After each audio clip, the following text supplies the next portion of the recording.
Welcome, everyone. This is the March presentation of the Friends of History First Wednesday Lecture Series. I'm Ben Woodbury with the Friends of History and will be your host today. We are especially happy to welcome the Friends of Archaeology as a co-sponsor for today's presentation. Eric Blindman, Director, Office of Archaeological Studies, has joined us online on behalf of the FOA, along with many FOA members who are also in attendance for the lecture. Their participation should make for a lively and informative question and answer session. For more information on the Friends of Archaeology, it is available on their website. The link will be provided in the chat room below. The Friends are quite excited about our own new webpage, which provides information on all Friends of History activities. All past and future First Wednesday online lectures will now be permanently available on this webpage through the First Wednesday Lecture Series link. Information also is available on the walking tours of historic downtown Santa Fe, a major initiative of the Friends of History. Our monthly lectures are being provided free of charge by the Friends of History with support from the New Mexico History Museum. We do, however, accept donations, all of which will go directly to support the lecture series and, more importantly, History Museum programs and exhibits. Should you wish to make a donation, just go to our new website and click on the donate button at the top of the page. So check out our website. The link is provided at the bottom of this video and in the chat room. Before introducing today's speaker, I want to briefly share with you information on next month's lecture.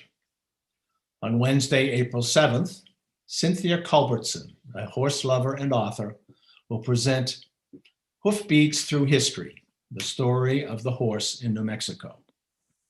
As you know, the arrival of the horse with the Spanish led to a transformation of society throughout the Southwest, especially for the Native American population. The talk should be most interesting. The format for today's presentation will be somewhat different. Our first speaker will be Dr. Richard Ford, the Arthur F. Thurnau Professor Emeritus of Anthropology at the University of Michigan. His presentation draws on his work as research associate with the Museum of Indian Arts and Culture in collaboration with Allison Colborne, the librarian for the Laboratory of Anthropology at the museum, and with Gary Hein, a volunteer with the Office of Archaeological Studies. Dr. Ford will discuss their combined research on Royal A. Prentice, a pioneer archaeologist in eastern New Mexico. Following the presentation, Dr. Ford will be joined by Ms. Colborne and Mr. Hein for a panel-styled question and answer period. Questions and comments can be posted at any time during and after the presentation on the YouTube chat room just below this video. Upon completion of today's event, both the lecture and the Q&A session will be posted on the Friends of History webpage, the History Museum's Facebook and YouTube pages, and the Friends of Archaeology Facebook page. One final note of interest before we begin the presentation. Growing up, Royal Prentice was inspired to pursue his archaeological work, in part by the discovery in 1908 of several fluted lance points, now known as Folsom points, among Pleistocene age bison bones in the region of Folsom, New Mexico, by a then unknown African-American cowboy, George McJunkin. McJunkin, a former slave who became a well-respected cowboy and amateur archaeologist, is now recognized for discovering one of the earliest records at that time of human habitation in North America. His contribution to archaeology and to inspiring Royal Prentice is especially worthy of note as we have just closed out this year's Black History Month. We now would like to welcome Dr. Ford and the rest of the research team. Dr. Ford? Thank you very much, Ben. It is a real pleasure for us to present our research to you today. As I think many of you who are participating with us today know that the cultural life of Santa Fe would not be what it is today without volunteers. Many of you volunteer with different cultural organizations in Santa Fe, and we want to thank you very much for that. Today, however, we want to introduce one of the earliest volunteers for the Museum of New Mexico in the eastern New Mexico area. When he started finding archaeological sites and bringing them to the attention of the museum, there were two other people in different parts of the state who were doing the same thing, surveying for archaeological sites, bringing the information to the Museum of New Mexico. This is well before the Laboratory of Anthropology. They were H.P. Mira, who is well known in the Santa Fe area, Herbert Yao from the Doña Ana area, and then we have Royal Prentice, who was primarily from the Tucumcari area. Royal Prentice was born in Milford, New York, July 19th, 1877. He moved from there with his family to Lancaster, Nebraska. Well, going to California 2 years later, in 1879, they stopped in Las Vegas, New Mexico. They did not make it to California. They fell in love with Las Vegas. And it's there that Royal became the valedictorian of what was then called the Southwestern Academy in Las Vegas. He graduated, as I said, as a valedictorian. From there, he went to Purdue to study engineering. When he came back, he joined the Governor Otoro's militia, and that gave him his first military training. He then was back in the Las Vegas area, and he went to the law firm of Long and Fort.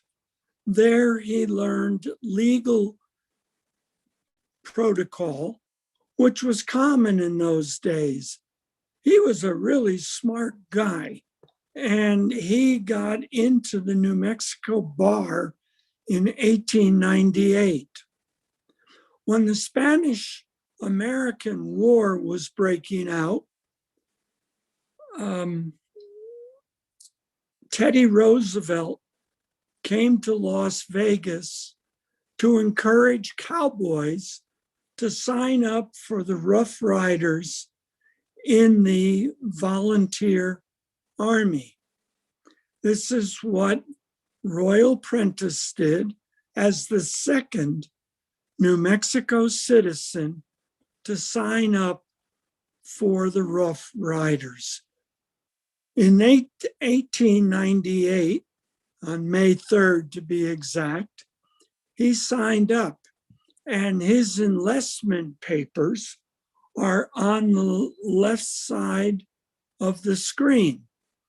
And you can see it was filled out by hand here in Santa Fe, even though he was a resident of Las Vegas. He came to Santa Fe to be sure that he could sign up.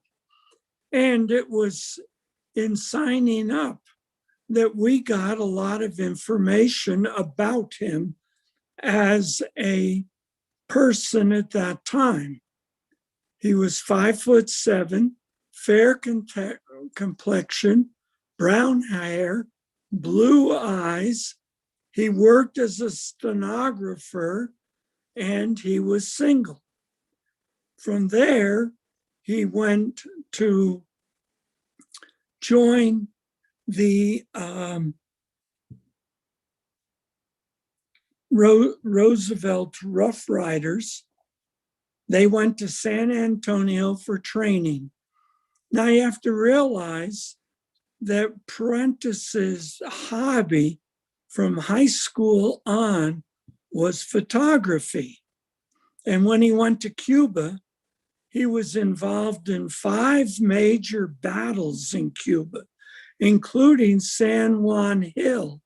He photographed every one of these, and his photographs were published in the New Mexican Historical Review, and they're on file in the museum library downtown Santa Fe. When the war ended, he came back in the December of 1898. He had been wounded twice and he had yellow fever. So he went into the hospital in several places. He came back and he'd been promoted to a quartermaster sergeant position. You can see in the middle, he's wearing his Rough Rider uniform. And on the right, he's in camp in Cuba in a pup tent with a colleague who must have been his tent mate, who we don't know who he is. Now, as I said, he always had a camera by his side.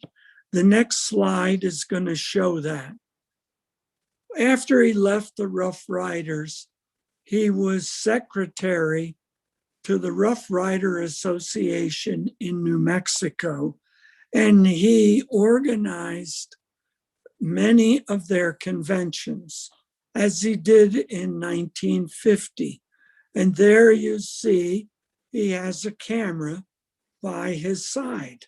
This was a very common posture for him. He worked for the railroad when he came back in 1902. The next picture is going to show a wreck of the El Paso and Northeastern train who he worked for as a brakeman. And here they are trying to upright the coal tender that had derailed someplace in eastern New Mexico. In eastern New Mexico, there was no town yet of Tucumcari. The railroad workers slept in tents along the right-of-way, and then as the track was laid, they would move westward with the track. So they moved to eastern New Mexico, and here they resided in a little town that they built on their own, and it was no more than tents. And at that time, what was to become Tucumcari in 1907 was called Ragtown. Ragtown because everyone was living in these pup tents. Well, already this Spanish-American veteran was living in Tucumcari, 1902, continued living there And he was a first citizen there. He was already a lawyer in the bar of New Mexico, and he had many appointments there. He became an assistant mayor in what became Tucumcari in 1907. In 1908, President Taft appointed him as the federal land registrar, which he had until 1914, where he distributed land to these people who were coming to New Mexico by train to claim federal land that was being given away free. So as it turns out, Prentice was a very successful attorney in what became Tucumcari, and he ended up by 1910 having 12,000 acres of ranch land, the same number of cattle distributed in Quay County. As a citizen, he was also very active. He became in 1910 a 32nd degree Mason. He belonged to 5 Masonic temples, including Santa Fe. He headed up the Boy Scouts. He was a member of the Knights of Columbus, of St. Anne's Church. He was the head of the Republican Party in Quay County, but at the same time, he organized the Prohibition Party in Quay County and worked hard to get the new state constitution that was being written to outlaw the sale of liquor in the state of New Mexico. Boy, you can imagine how that would have gone over. Well, we had the train coming to New Mexico in 1902. We know about Prentice being a wealthy lawyer, being a large landowner. The other thing that we're now going to learn about was that Prentice had a hobby of photographing archaeological sites. He surveyed for sites, both encampments as well as architectural sites, and he was in love with rock art. And he photographed lots of rock art. The Museum New Mexico has over 9,000 photographs. Many of them, as Gary will tell you, were glass negatives that Gary's converted into pictures that are on the internet. So this was our man in the beginning of adulthood, Mr. Royal Prentice. Now, he was already surveying in eastern New Mexico. By 1918, the state brought General George Goethals, who was the head of the Panama Canal project. They brought him to New Mexico to help site the location of a dam, which became the Conchas Dam in the 1930s on the Canadian River. When he did that, he had Prentice come and assist him in finding the location for that dam. Let's look at the next slide. Okay, here we have him with his wife Louise in the middle. She's with their daughter Florence, and the other picture are of his two sons, Sylvester and Lawrence. Now, this is a big panel in the Newkirk area, and he did a real no-no in his photographing of the petroglyphs. I think you can all see what they are. It's something that we tell all of our volunteers not to do, and that is to chalk in the petroglyphs. He did it to make them come out better on the film that he was doing. So here he's chalked in these petroglyphs in Newkirk. And as I say, that's a no-no.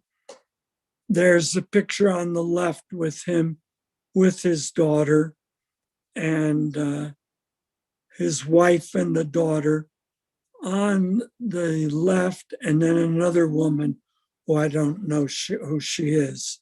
Let's have the next slide, Chris. This is our conscious dam that he worked with General George Goethals to situate where the dam would be, where the Conscious River came into the Canadian. Next.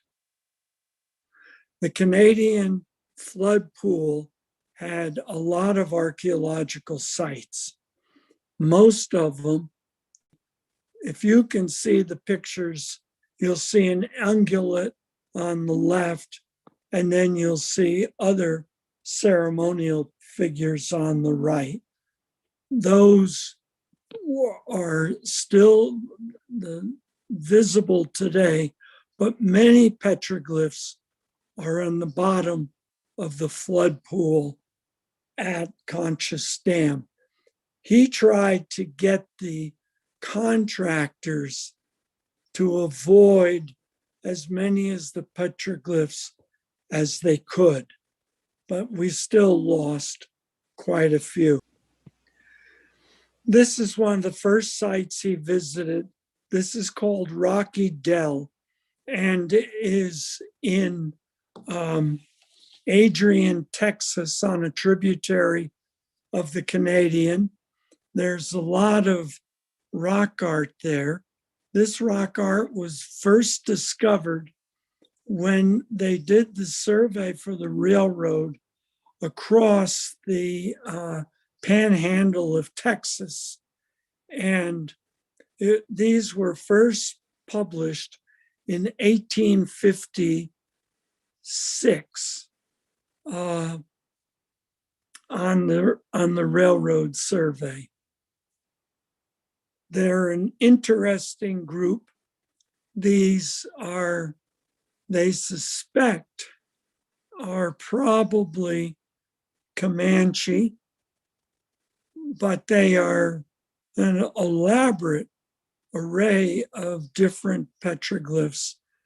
These you can go and visit with permission of the ranch owner. Next.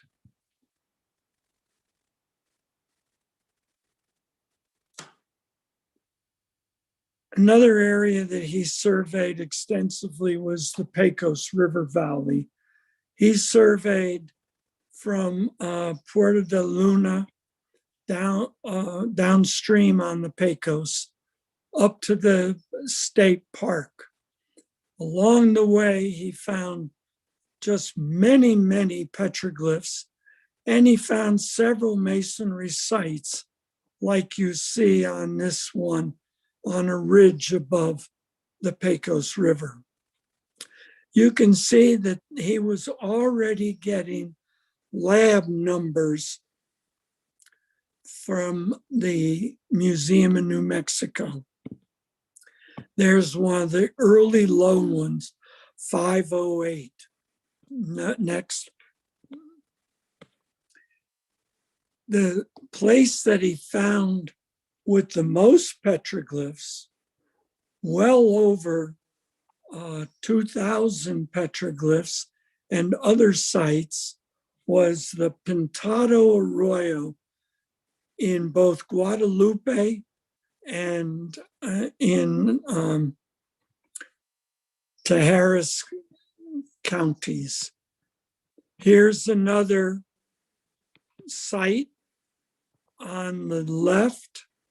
It has tumbled down. We have more chalked in petroglyphs on the middle. And then we have his handmade site form.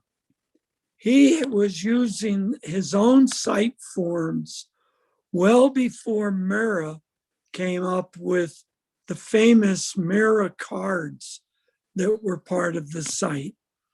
I know that this is hard for you to read, but there he has the location. He has the nearest drainage. He has the description of the site if there was architecture with it. He has the pottery that he found there, any artifacts, and yes, his beloved petroglyphs he recorded. So that this guy was trying to do things the right way, even if he was damaging the petroglyphs with chalk. Next picture. Here's the famous Mira card. This was prepared by Prentice in 1933. And you'll see again the influence of Mira on Prentice.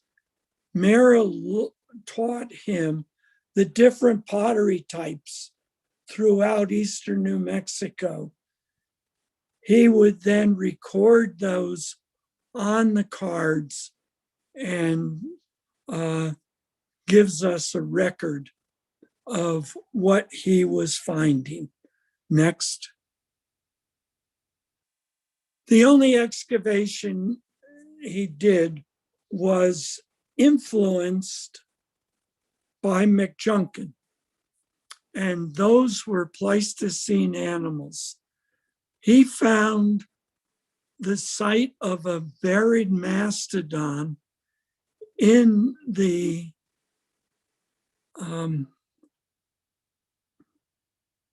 Pecos River bottom. And you can see these guys are all dressed in suits and excavating on a Saturday or a Sunday. While they were there, they also found other artifacts. And these are either Clovis preforms or some kind of a Llano point that they found in the vicinity of this mastodon. His second excavation was at the San John site in southern Quay County. It's another famous Pleistocene site with Pleistocene animals in eastern New Mexico.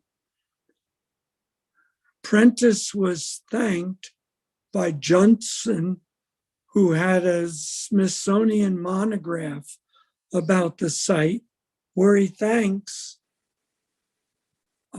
Prentice for participating in the excavation. Next picture. He was influenced by Mira in another way. He worked on the ethnogenesis of Chupadero pottery.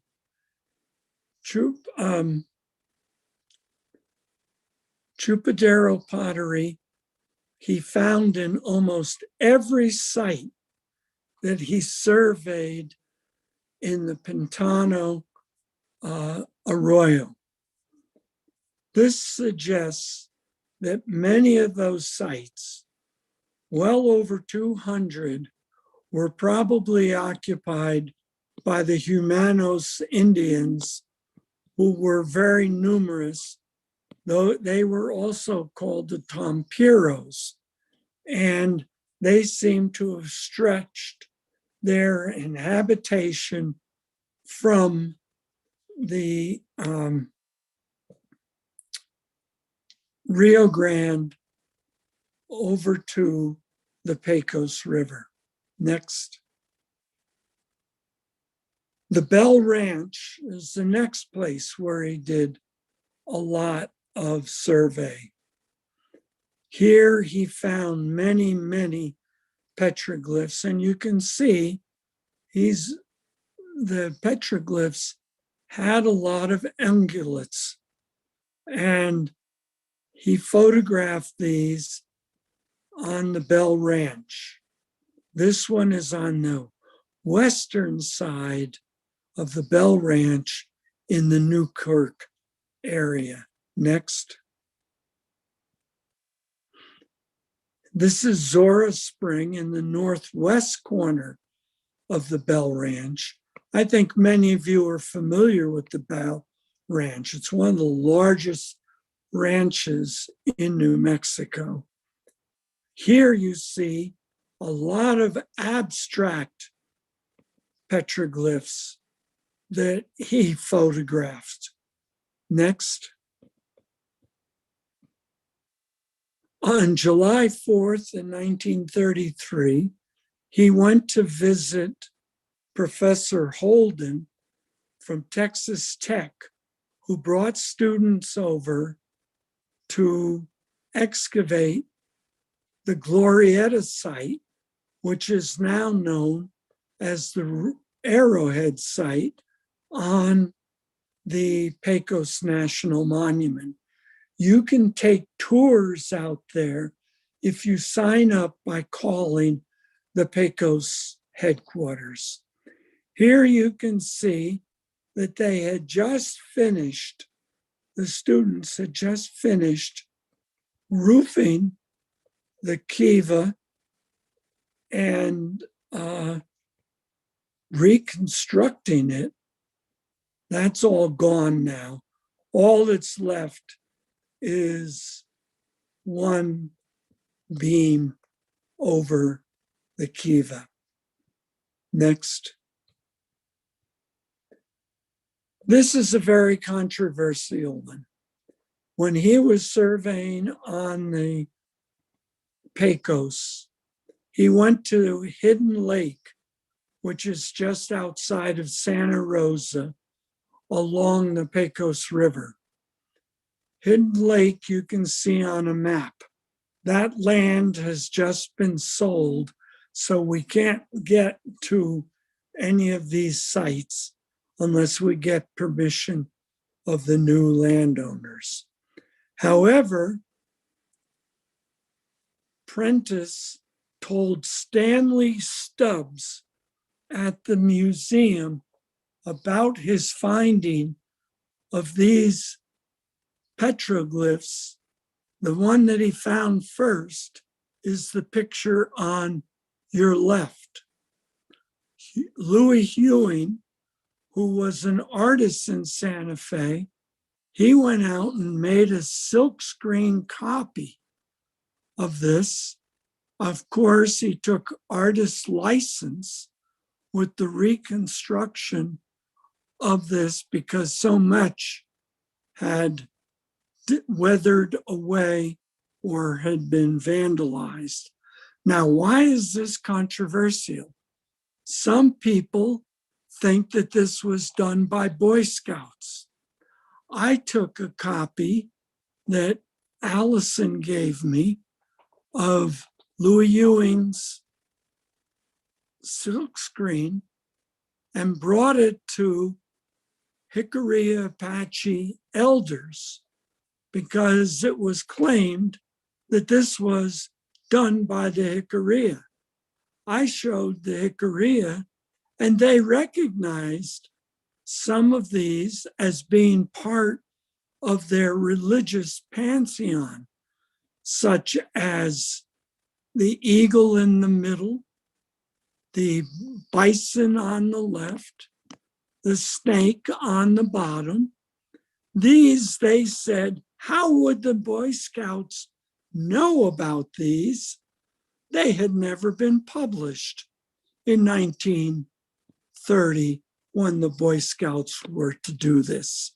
So the controversy remains, do we listen to David Gebhardt, who recorded this site in an article for El Palacio, or do we listen to Hickory elders who recognize these as part of their religious pantheon? Next slide.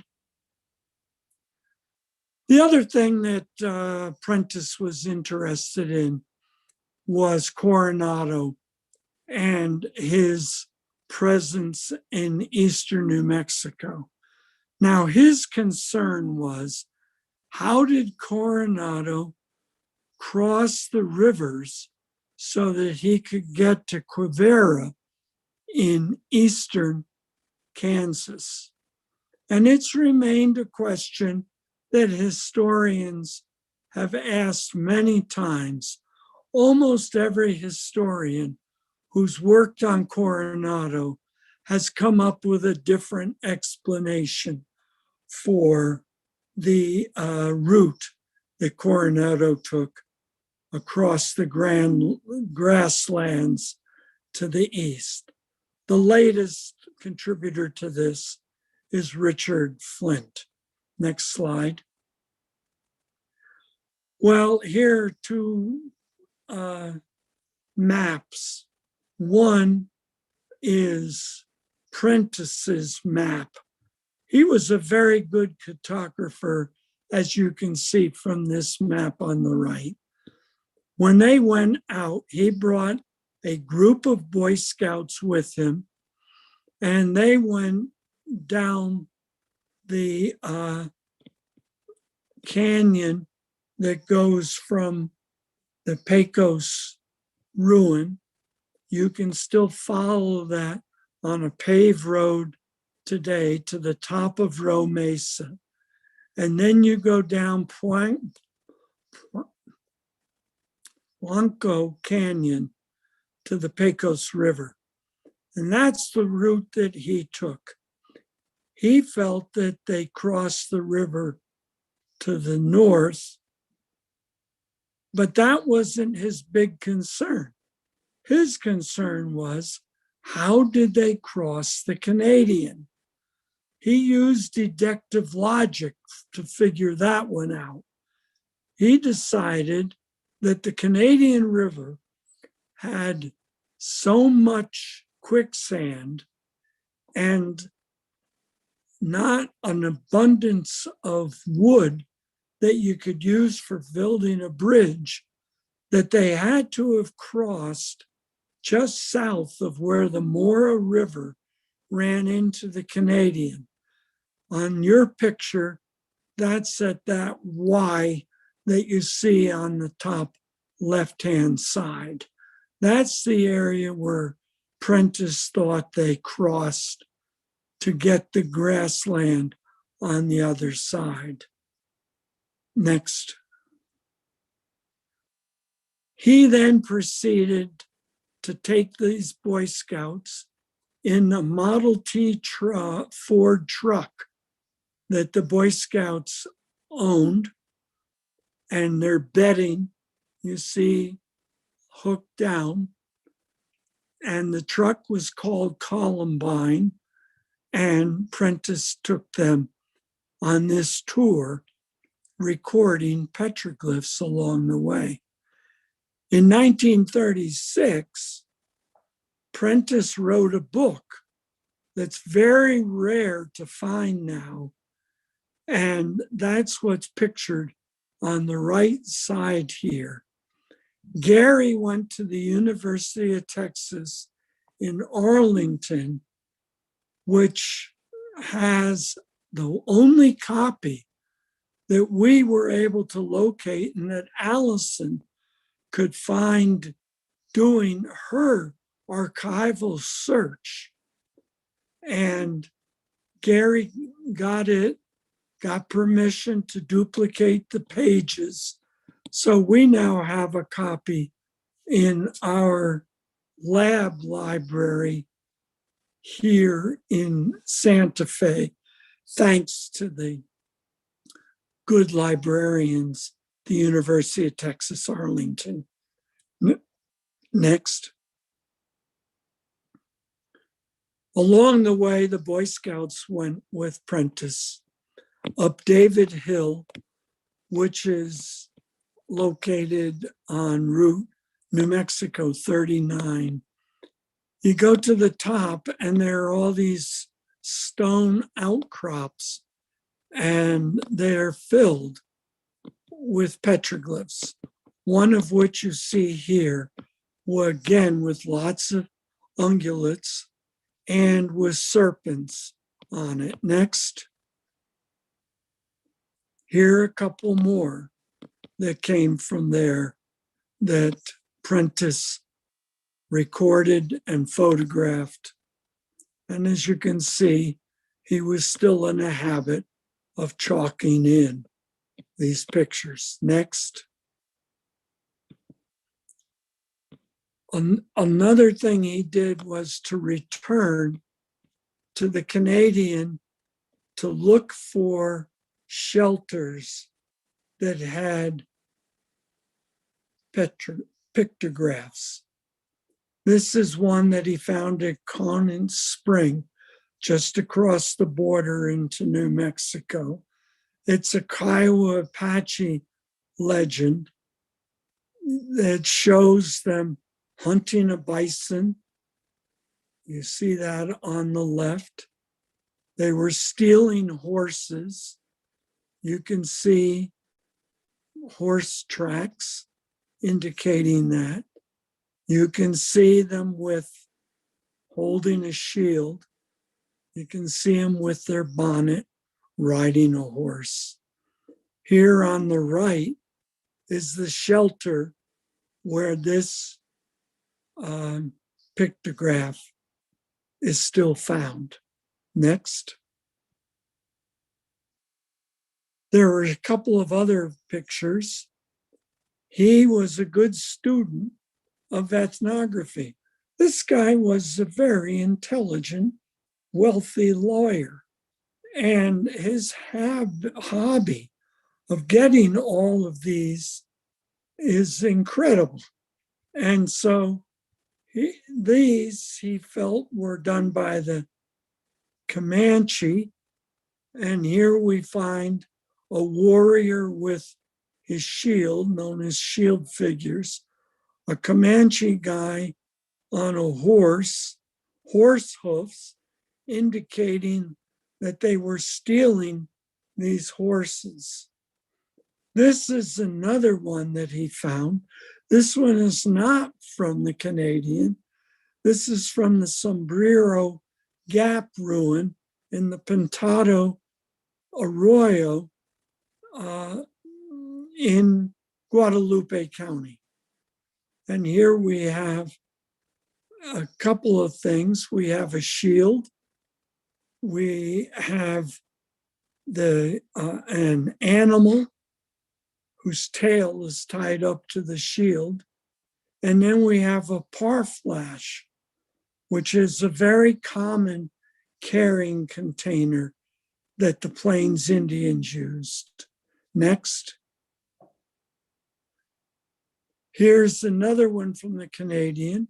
This is a stylized mountain sheep, again, that was pecked to make, and then Prentice chalked it in to photograph it.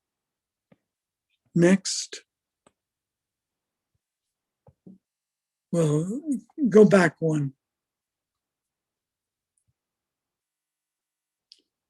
This they called a snake dance, whether this was made by Pueblo Indians visiting on the Canadian or whether it was Comanche is unknown to us.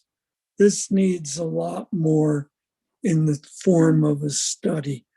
These are both rattlesnakes of some length that this guy's holding up.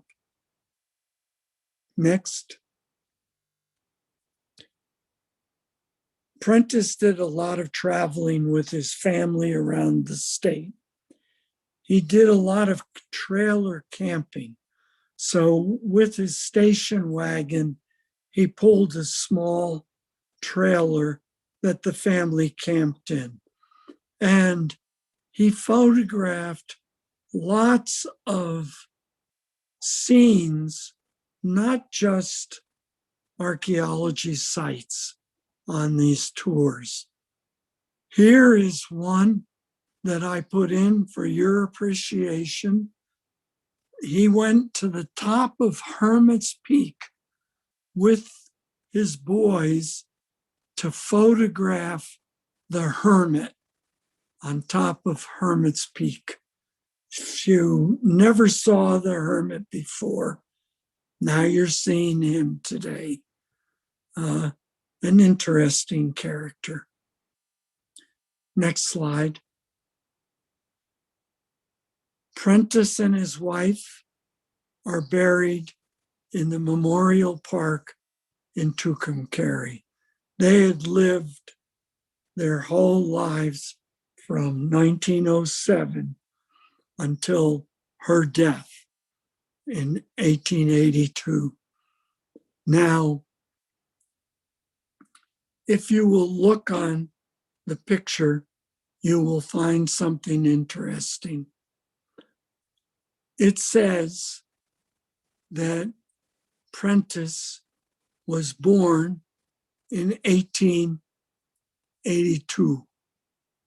We know he was born based upon lots of evidence in 1877. Yet confusion comes when people go and look at his gravestone because it gives a different date for his birth. Next slide and final slide. Well, Royal Prentice is a long forgotten amateur archaeologist in New Mexico. However, he deserves to be remembered for his contributions to Eastern New Mexico archaeology. He recorded over 1,000 new sites, numerous petroglyphs, spectacular pictographs, and over 9,000 rock art photographs. So we wanted to introduce them to you and to acknowledge the value of trained volunteers to the cultural life of New Mexico and the importance of volunteers to the early history of the Museum of New Mexico that opened in 1909 when they were already recording archaeology, and the Laboratory of Anthropology that Mira and Stubbs were so intimately connected to that opened in 1931. And I thank you.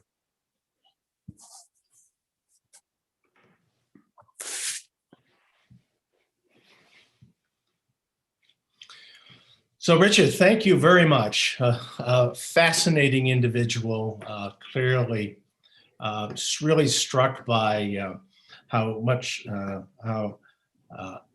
wide-ranging his interests and his successes were throughout his lifetime. I also want to thank, before I forget, all three of you, Richard, Allison Colborne, and Gary Hein, for the hard work that went into exploring Royal's life and the level of contributions that he has made to archaeology. Perhaps to start off, perhaps you could, if there's a story in terms of how it was that you came about to take on this task, and where are most of his resources housed at this point? Well, I'll start with the first part of your question because I'm the one that got us off the ground. I was in Dee Dee Snow's office in the basement of the laboratory, and there were a pile of very old mirror cards sitting there. And I thought, wow, those are pretty ancient looking. So I went and looked at them, and they all had the name of Prentice on them. And I thought, who the heck is Prentice? I've been doing archaeology in New Mexico since 1962, and no one ever introduced me to Royal Prentice. So from that, I followed up to find out who he was. And I got in touch with Allison, and I said, can you help find information about him? Which she did. And then we found all these photographs with the forms that he had filled out that were in the library of the lab. So I asked Gary, can you take a look at these photographs and try to straighten out and clean up these glass negatives, which he did very ably. So that's how it all started. Mhm. I mean, Dick did the hard work. The photographs and the other things, they were the fun work. Dick did all the writing and thinking. He did the heavy lifting. I think it's wonderful. I think it's great how you all were able to work together and leverage your skills to bring out a truly meaningful story. It appears that much of the work that he recorded was in the 1930s. Given that he was there in Tucumcari and was doing a lot of work in and around Pecos, is there any sense that he they engaged with Kidder and while Kidder was doing the archaeological dig at Pecos, and of course, you know, that was such foundational work for archaeology, and there were also that was the time of the Pecos conferences. So although he was an amateur, I wondered how much engagement he might have had. Yeah, that's easy to answer. First of all, Kidder and Prentice did not get along. Prentice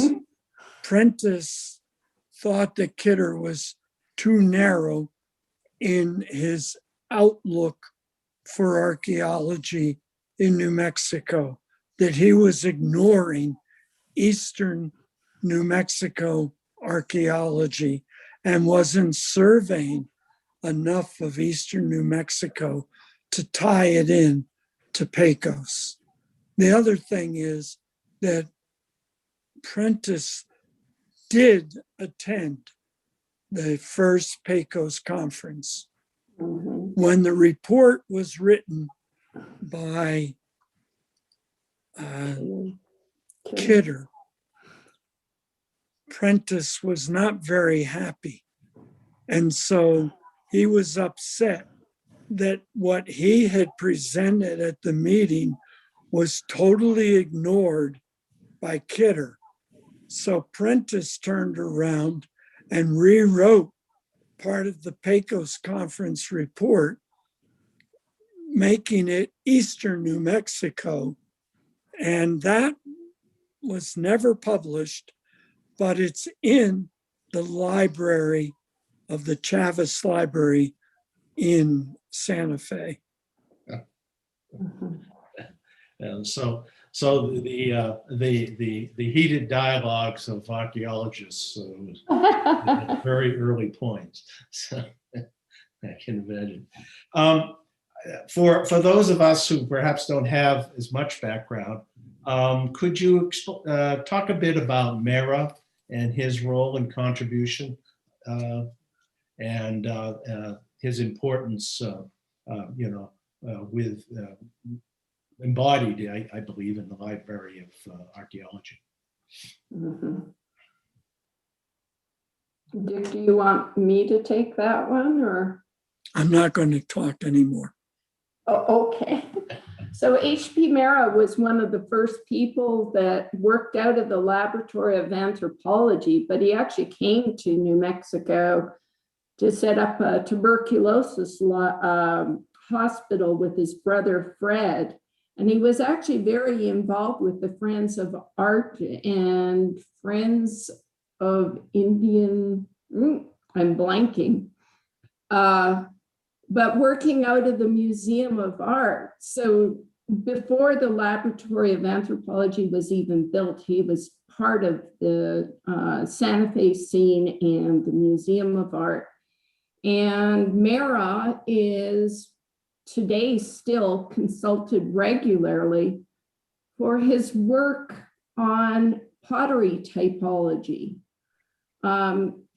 As you heard during the lecture, Prentice came and consulted with Mara and learned about identifying the pottery types in eastern New Mexico. So H.P. Mara is still consulted today, and in fact, the Archaeological Society of New Mexico just a few years ago republished 11 technical series bulletins that were prepared by the Laboratory of Anthropology as a technical series, and they reissued it as a monograph. And that just shows that here we are in the 21st century, and Mara's work from the 1930s still has an impact and influence, just as Alfred Kidder's work does.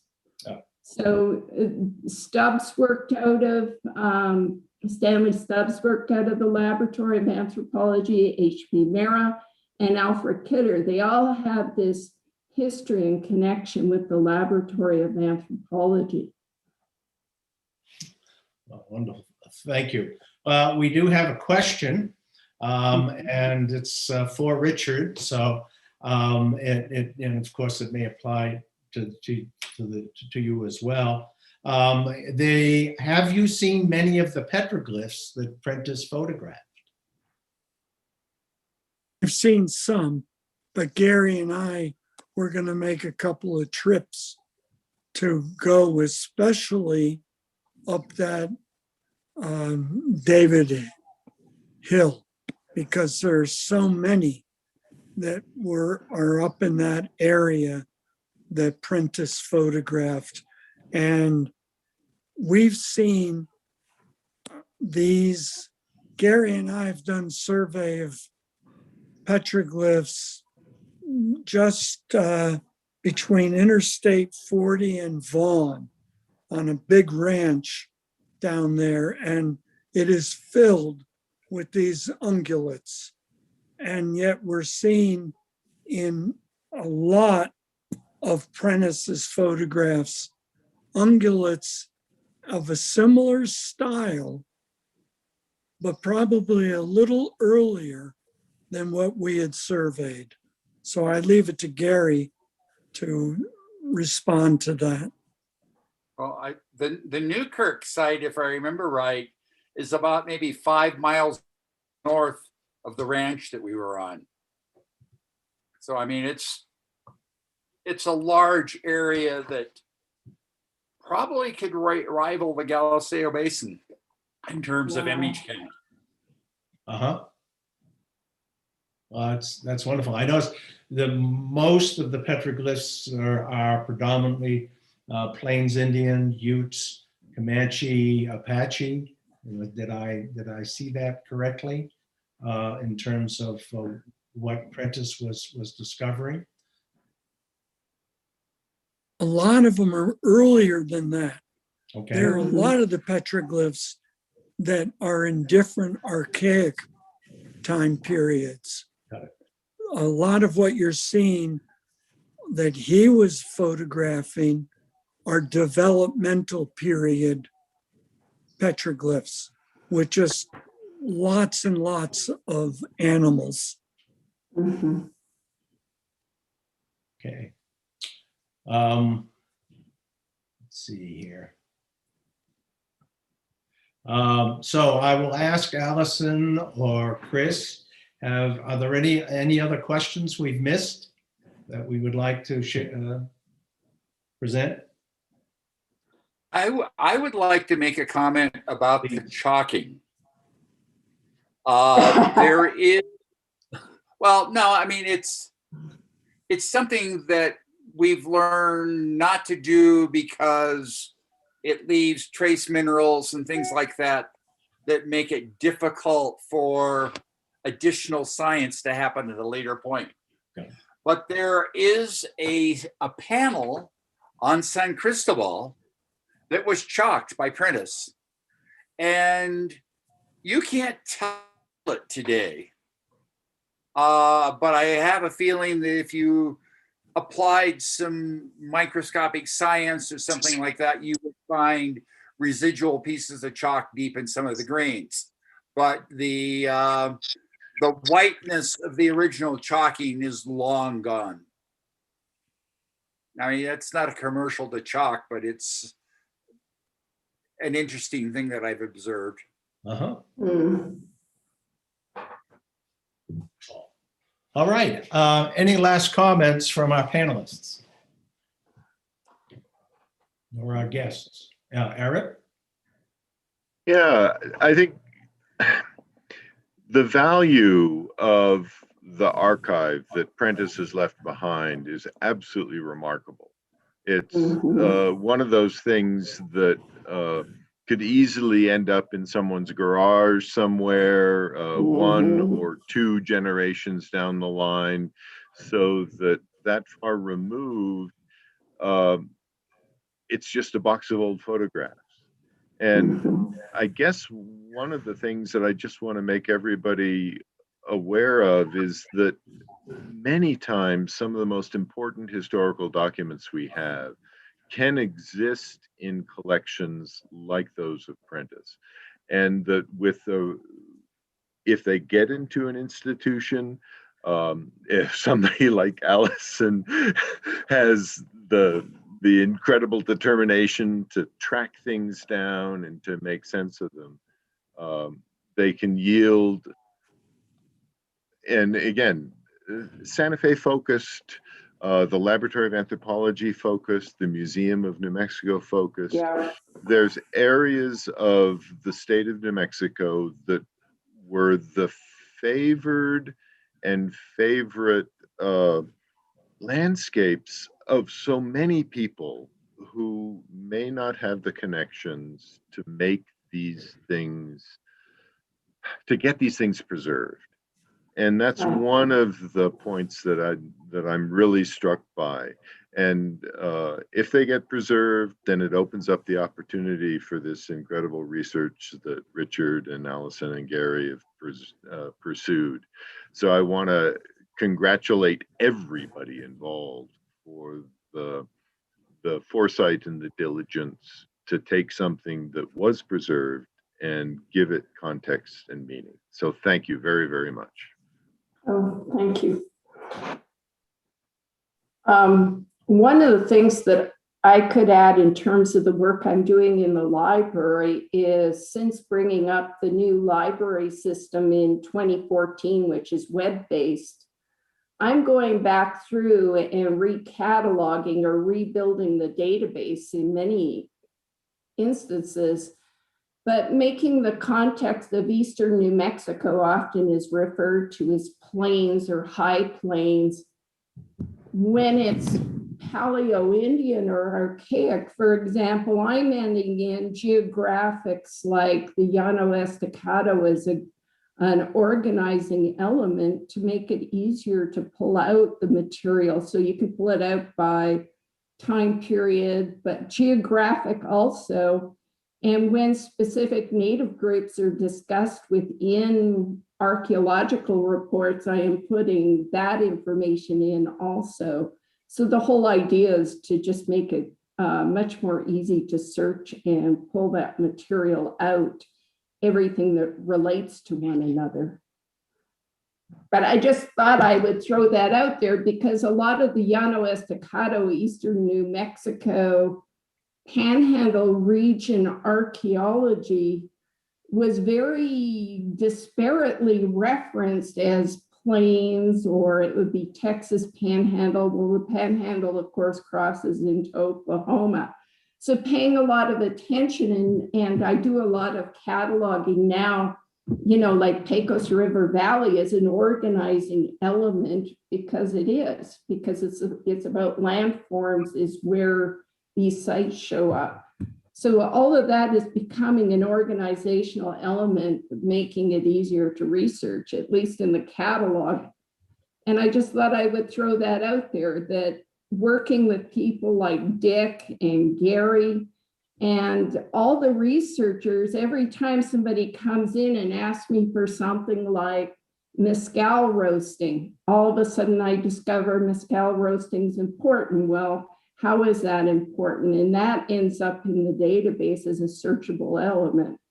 So, you know, it's really a team effort. It really is. It's a lot of interaction between all of us is what makes this all happen. And Dick did all the heavy lifting. Let's Yes. be clear on that. Your cataloging sounds fascinating. Is that available through the MIAC webpage or through? Yes, it is, and it's got its own unique URL, and each of the records, like all of the digitized Royal Prentice materials where it's available electronically, all those open full text right out of the catalog. And I can put the catalog, the database URL right in the chat if you'd like. That would be wonderful for anyone that might be interested in perusing that. So, Sure. yeah. So again, I want to just piggyback on Eric and just thank you, the three of you, for taking the time to make this presentation. It's been fascinating and most informative on a number of levels for us. You know, I wish you well in your continued researches once we come out of COVID. So, Yes, thank you. indeed. For our audience, again, I want to thank you for participating and remind you that this presentation will be posted on a number of web pages, the Friends of History, the Friends of Archaeology, and the History Museum's both Facebook and YouTube pages. And so feel free to revisit that and to peruse some of the other lectures that we have had or will be having in the future.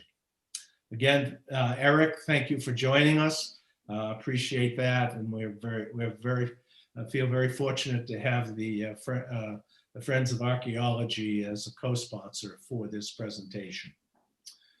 Thank you again. Thank you. Thank you. Thank you, Dick.